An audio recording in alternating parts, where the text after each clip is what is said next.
এই রকম একটা বিধি বা এরকম নিয়মকে কোনো মতেই মানে মানা যায় না বর্তমান পরিস্থিতিতে। এই একবিংশ শতাব্দীতে এসে ৭৫-৮০ পেত, তাহলে অটোমেটিক ১০ মার্ক এক্সপিরিয়েন্স মার্কটা বা একাডেমিক মার্কসগুলোকেও বিট করা যায়। কেন? যারা সেকেন্ড ক্লাস পেয়েছে বা যারা 50 নিচে পেয়েছে, 60 নিচে পেয়েছে, তাদের কি যোগ্যতা নেই? ফ্রেশারদের যে ক্ষোভ, যে রাগ গতকাল আন্দোলনে উপচে পড়ল। বেশ ভালো কথা। আজকেও আন্দোলন চলছে এবং লাগাতার আন্দোলন চলার যে একটা বার্তা দেওয়া হয়েছে সেটা চলবে।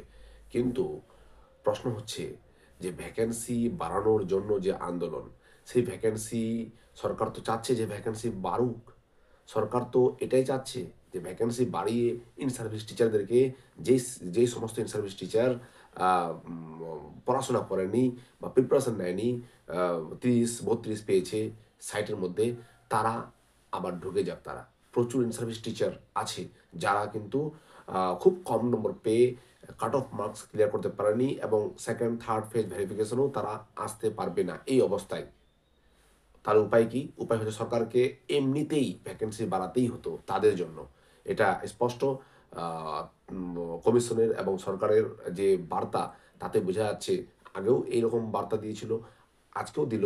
তার মানে তারা অলরেডি প্রি ডিটারমাইন্ড যে ইন সার্ভিস টিচার যাতে বাদ না যায়, ইন সার্ভিস টিচারদেরকে তাদেরকে নিতেই হতো কোনো না কোনোভাবে, কোনো না কোনো পন্থা অবলম্বন করে। অবশ্যই সেটা যদি কোর্ট মারফতও হয়, তাহলে সেই কোর্টের লড়াইও তারা করবে।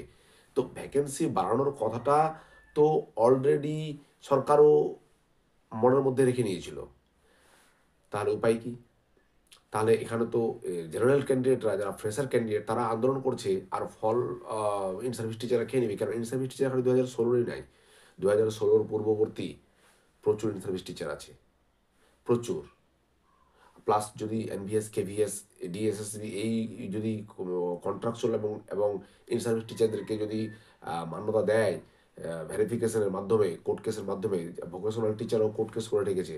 তাহলে তো ইন সার্ভিসেই সমস্ত ভ্যাকেন্সি, যতই ভ্যাকেন্সি বাড়ুক না কেন, ইন সার্ভিস টিচারে নিয়ে নেবে।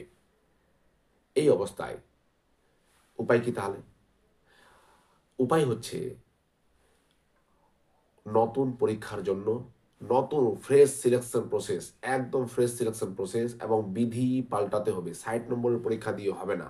একজন একটা হাই স্কুলের টিচার হবে, এই যুগে এসে সে ৬০ নম্বরের পরীক্ষা দিয়ে পিজি স্কেলের টিচার হবে?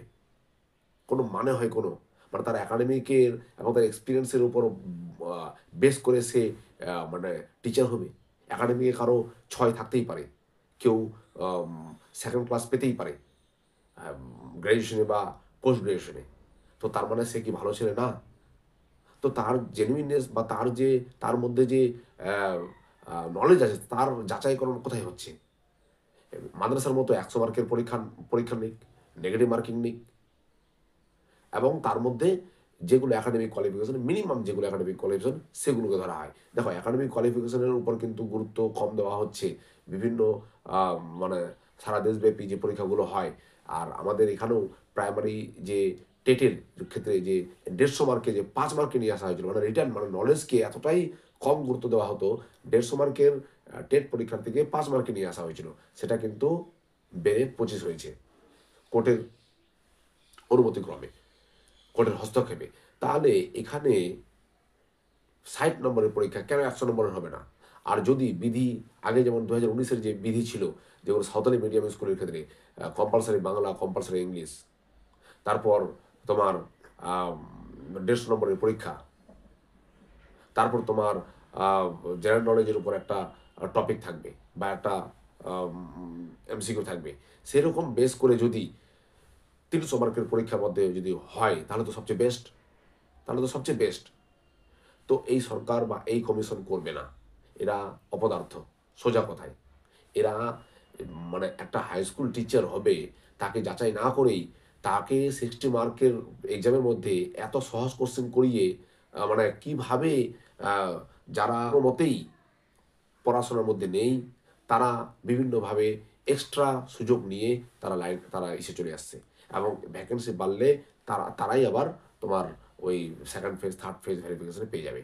আবার মোদ্দা কথা হচ্ছে ২০ নম্বর ইন্টারভিউ। ২০ নম্বর ইন্টারভিউ। তাদেরকে খালি ডাক পেতে হবে যারা ইন সার্ভিস টিচার। সরকারের তো আ যে যে যে নীতি বা সরকারের যে পরিকল্পনা বা মতিগতি সেটা তো বোঝাই যাচ্ছে। তাহলে ফ্রেশাররা এখানে এত এত এতভাবে বঞ্চিত হবে কেন? মাল্টিপল ওয়েতে বঞ্চিত হবে কেন? তার থেকে আমার মনে হচ্ছে নতুন ভ্যাকেন্সি ডিক্লেয়ার করে ইমিডিয়েটলি আমাদের আ মুখ্যমন্ত্রী তো বলেই দিয়েছিলেন যে ২১,০০০ ভ্যাকেন্সি রেডি আছে। তো ২১,০০০ ভ্যাকেন্সি এবং আপ টু ডেট ভ্যাকেন্সি ৪০-৫০,০০০ ভ্যাকেন্সি রেডি করে নতুন অ্যাডভার্টাইজমেন্ট এবং একটা টাইম বাউন্ড পিরিয়ডের মধ্যে ৬ মাসের মধ্যে রিক্রুটমেন্ট করতে হবে। তাহলেই একমাত্র আমার মনে হচ্ছে ফ্রেশারদের সঙ্গে জাস্টিফাই হবে। নাহলে এই ভ্যাকেন্সি বাড়ালে কত বাড়বে? ১০-১৫,০০০ বাড়লে ওরাই খেয়ে নিবে। যদি ৪০-৫০,০০০ বাড়ে তাহলে ঠিক আছে।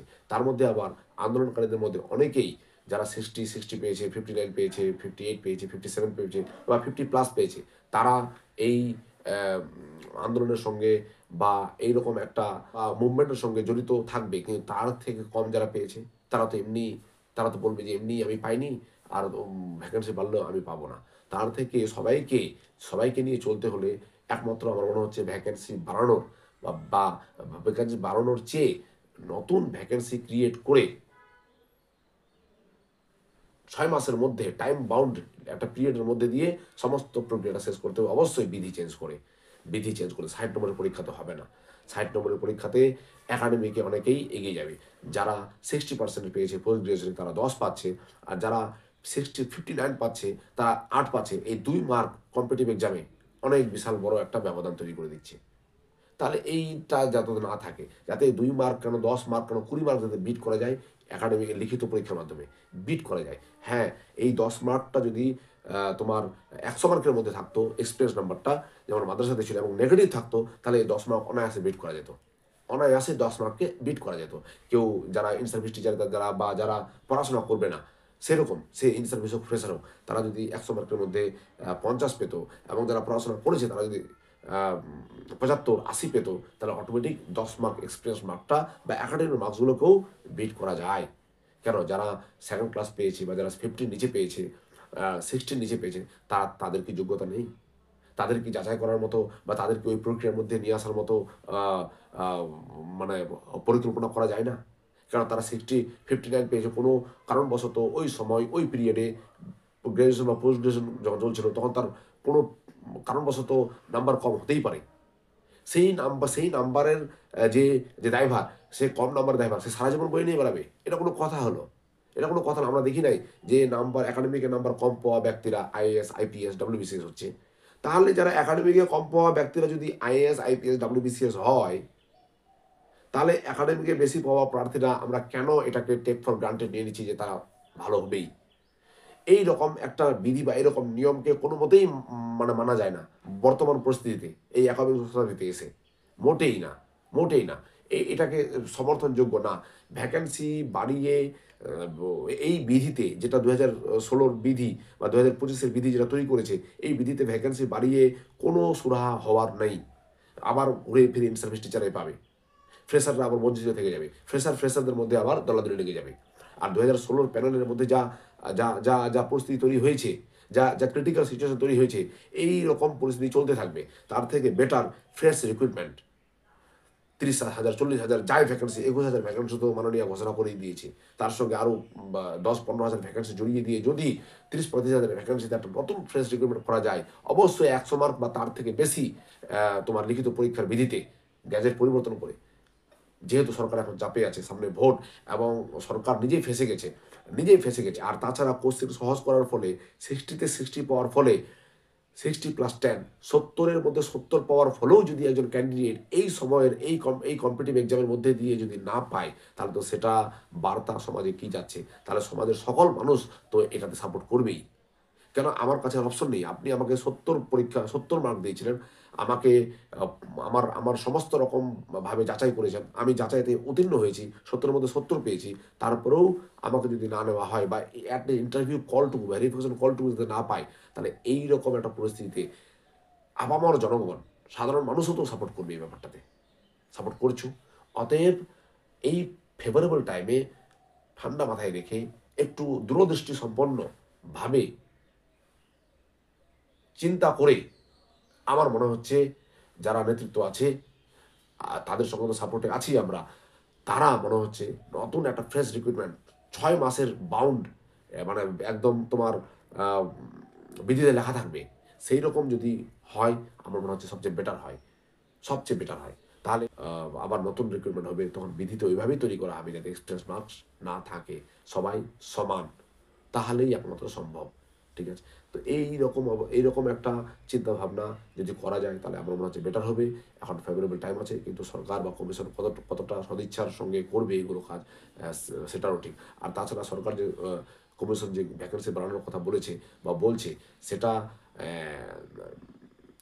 জেনে বুঝে ক্যালকুলেটিভ ওয়েতে শুধুমাত্র আমার মনে হচ্ছে যারা ইন সার্ভিস টিচার তাদেরকে রিইনস্টেট করার জন্য এরকম একটা পদক্ষেপ নিতে চলেছে। আর বাকি যারা ফ্রেশার তাদের জন্য কিন্তু আবার ওই নৈব চ